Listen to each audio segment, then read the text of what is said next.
based themselves in Paris, and they showed exhibits, and they had offices in 35 countries, and they were promoting art.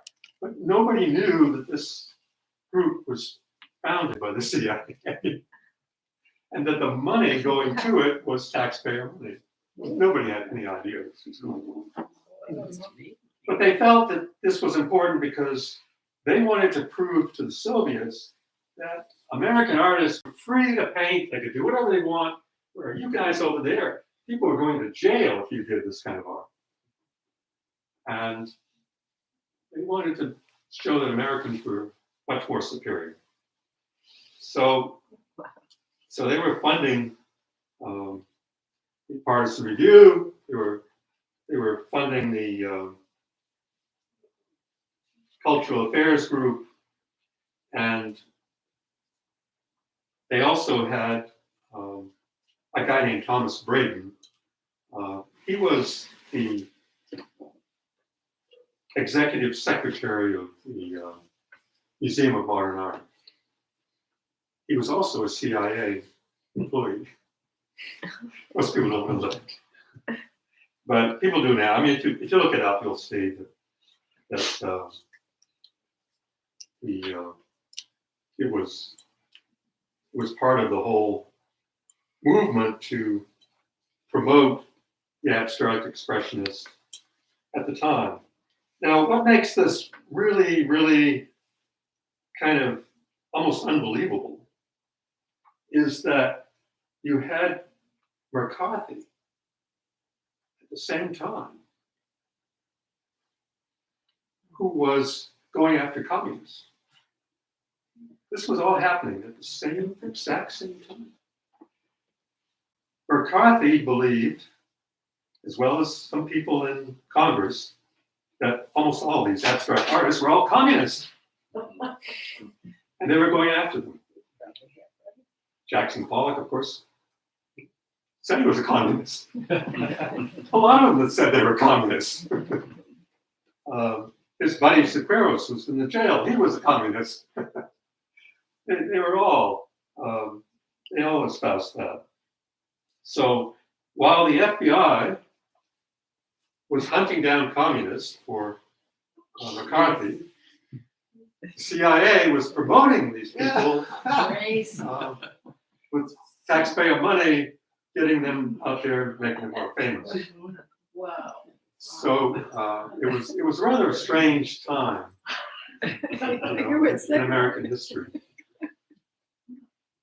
Were they not also funneling information? Were they not? I mean, this was not all that pure, was it? Weren't they finding out who was saying what to whom? And well, I'm sure this was only a small branch. This was only this is the tip of the iceberg. If you go to this book that I mentioned a few minutes ago by Hugh Wilford, you'll see that this was just a tiny, tiny little fraction. They were people who were making films. They were dancers. They were people in all kinds of different positions that were being promoted by the CIA. It was a culture war. I mean, it was war to them. They were fighting a war. It was a culture war. And the way they thought they could win it was to promote the Americans who were doing this, show them they were much better than anybody else, and the communists, and that therefore we would shine as Americans and would be the world. So when Janice Sobel threw her first canvas down on the floor and got a vacuum cleaner out and went at it, she started a movement, really. Jackson Pollock was pivotal. He was sort of the star of the abstract expressionists. There were many, many artists after Jackson Pollock. They made out of drip paint the same way, but it became a movement called the Action Painters. And Janet Sobel really was the key to that whole movement. We don't know if Jackson Pollock never saw her work, what would have happened, how art would have progressed. But I think without Jackson Pollock doing these strip paintings, it would have looked differently. I think abstract expressionism would look different. Abstract art is not simply one thing. It's a multitude of things. There were many, many artists who did very, very different. You just saw with Franz Klein. Each one of those people in that room, the photograph I showed earlier, all did something quite different, and they all became very famous. So it was a movement, many, many different things. But the work of Jackson Pollock was something that really moved it all ahead and made the whole group famous. So what I want to do now is have you ask questions if you have any questions. Yes. So Peggy Guggenheim is perfectly aware of what Janet Sobel was doing, right? She was very aware of what she did. And did she presumably drew the connection between her work and Jackson Pollock's, but yet she promoted Jackson Pollock and not Janet Sobel? She did. Why? That is a very good question, and there is no answer for that. I do not know the answer. Part of it was the fact that women artists just weren't going anywhere, you know. And even though Lady Guggenheim was a woman herself, maybe she understood that Jackson Pollock was the one that was going to really take this off. Peggy Guggenheim, after Jackson Pollock, you know, took the wall out of his apartment, she got him a place in Long Island, a house in Long Island with a barn where he could work. She bankrolled that, and Jackson Pollock gave her some paintings. I don't know, you know, how the economics worked out in the end, but she was the one who, I'm sure the landlord, after he saw that the wall was destroyed, probably said, "Get out of here now." So, but she didn't like say, "Janet, I can get you a big studio where you can do all kinds of things here." No, it was Jackson Pollock that she went for. And I don't know whether, you know, she would have done bigger paintings or bigger things. But the problem that Janet Sobel had was she was in a small apartment, and her husband was a jeweler.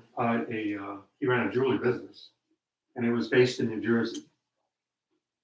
And it was shortly after her fourth exhibit that he said, "We need to move to New Jersey because I need to be closer to my business." And he moved the whole family there. And she didn't drop it. Yeah. If you're not in New York, you don't exist in that period. In fact, even up until the 1980s, if you weren't in New York, you didn't make it as an artist. I knew that when I was in art school. It was something that I knew that if I didn't go to New York and move there, I wasn't going to make it in the art world the way, you know, people should. You really had to be in New York. I didn't want to go to New York. I wanted to be here. So that's what happened. But this article was something that I saw when I was a kid. We didn't get Life magazine ourselves, but our neighbors, some of our neighbors got Life magazine, and they used to tie them up in a big string, a big pile of them, and they would pass them around the neighborhood. And eventually they got to our house. And when I was a kid, I was drawing all the time. I started when I was about 10 years old and started drawing. And by the time I got to be 13, I considered myself, you know, getting pretty good. I wasn't that great. I was 13, but I just drew constantly all the time. And by the time I got in high school, I was drawing, and somebody saw the work, and that was the first time I had a buyer on my work. And this person came back year after year and bought half of the work I produced that year. So that really got me moving, you know. And I was trying to draw animals and birds and all kinds of things, and I wanted to make them so realistic that you thought they were real, that they were not on the page. But when I saw this article, I didn't know what to think. You know, I wasn't exposed to art. It wouldn't be until I was, you know, almost an adult before I went to a museum for the first time. There was nothing here. There was no art here. This was kind of a wasteland for, they were artisty, but I didn't know they existed. Like Andrew Wyatt is down the road, you know, right? I didn't know they were around. But when I saw this in the magazine, and I read this. I said, oh, this is not what I'm thinking, you know, this totally, you know, threw me for a loop. And so I was in the grade school. I was like in the 7th or 8th grade at that time. And I went in the next day to school and I started asking my teachers, what about this Jackson Pollock? What do you think about that? And they all just looked at me, you know, like, I don't know if they knew who Jackson Pollock was. I don't know. They called the FBI. Probably. I got some kid there. He's a total Talk to his parents. He's probably a communist. But, you know, to this day, I still remember those moments just perfectly. Like when I was standing in front of these adults saying, what is it about Jackson Pollock? And no one, not a single person, would give me an answer. There was nobody to tell me anything. There was nobody in my circle, nobody in my world who would say. And sometimes we would see these painters who would come from out of state, and they would set up their easel on the ocean, and they would paint. And I would go down and up behind them, and I would look at the work, and I would say, what about modern art? What do you think about it? And they would look at me. So I never really got any good answers, and I really wanted to know. Part of the reason that Jackson Pollock's work really attracted me as a kid was it looked like my father's workbench. My father was a lobsterman, and my grandfather was a lobsterman. And for 50 years, they painted their lobster buoys on the same bench. My grandfather did black and white buoys. My father did yellow buoys. And they painted the buoys year after year.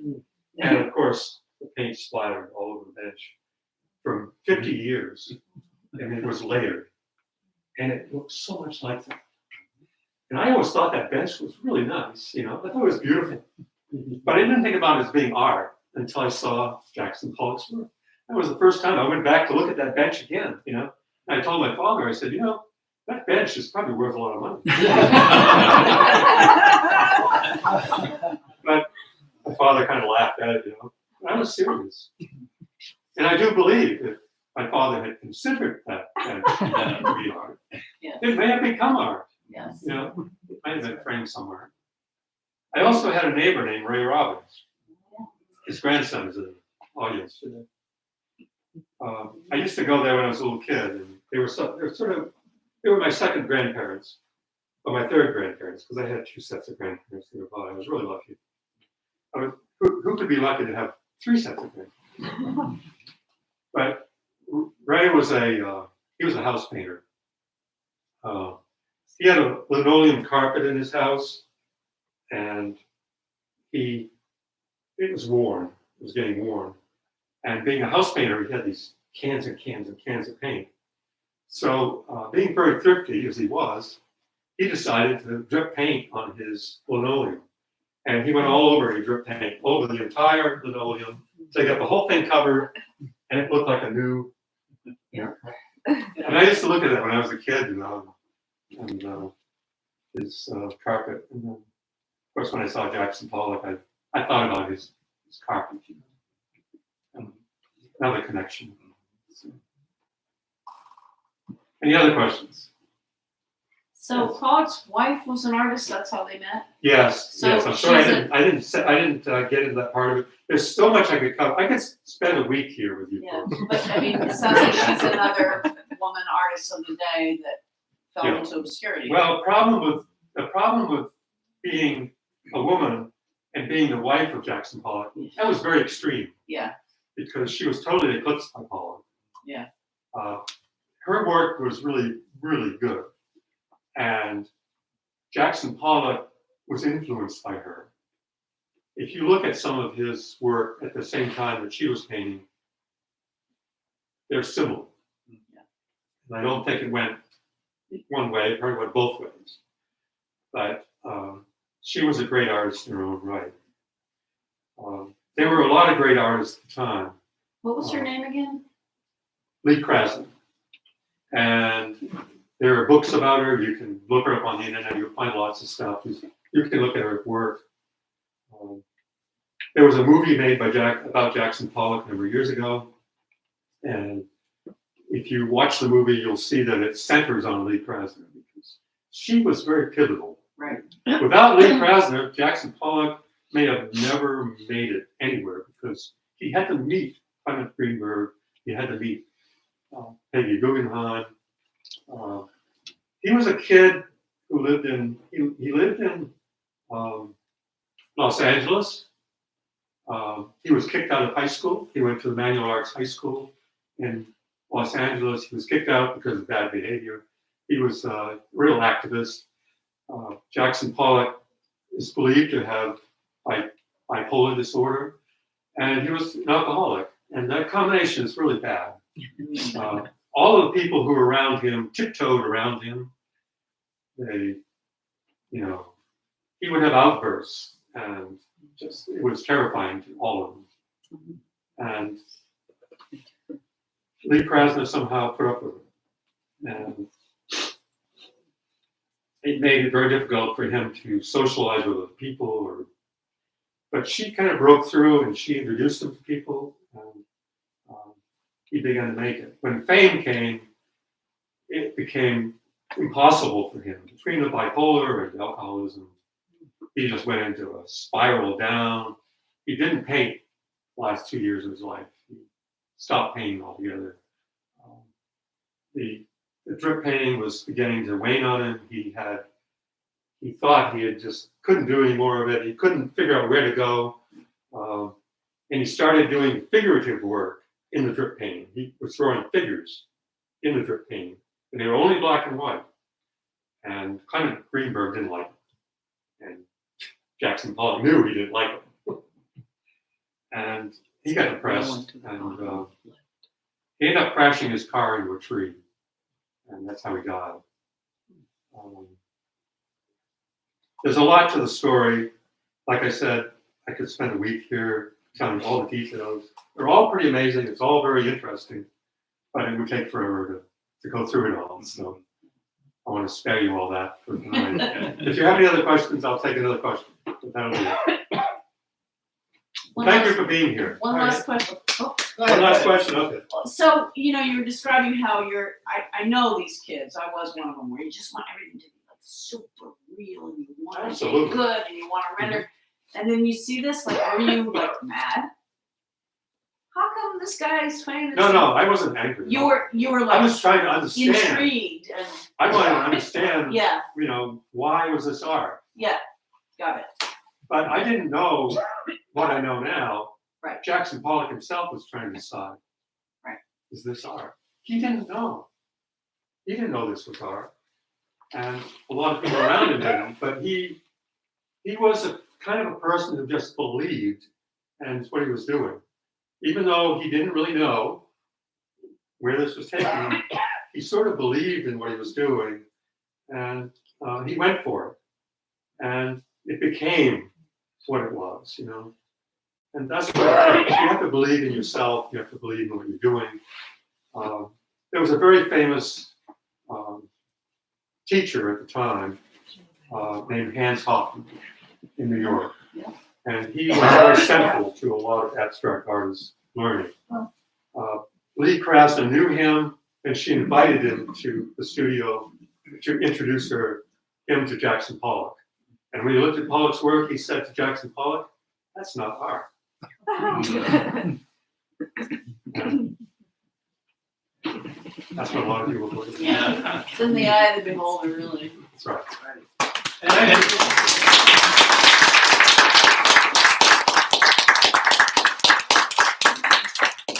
Thank you for coming out on a rainy night. Here's my takeaway for you to think about as a librarian and a director. Look up Lee Krasner. Look up Ben Stern. Look up Jansen. You see there, Jackson Pollock. Ed's you don't know, maybe you know some of his. Look around, see Ed's work. And thank you for coming out tonight. I really appreciate it. And Len Sobel called. That was Janet's grandson. Oh, no kidding. So he'd like to talk with us at some point. Excellent. So, It would be an honor. he says he has stories to tell. Very cool. That's really interesting. Thank you. Thank you very much. And thank you to the library for hosting us all month and taking us on. And I hope everybody remembers that this library is here in many capacities. Yes. The community should thank you. Thanks for coming. I'll talk like a. Tell them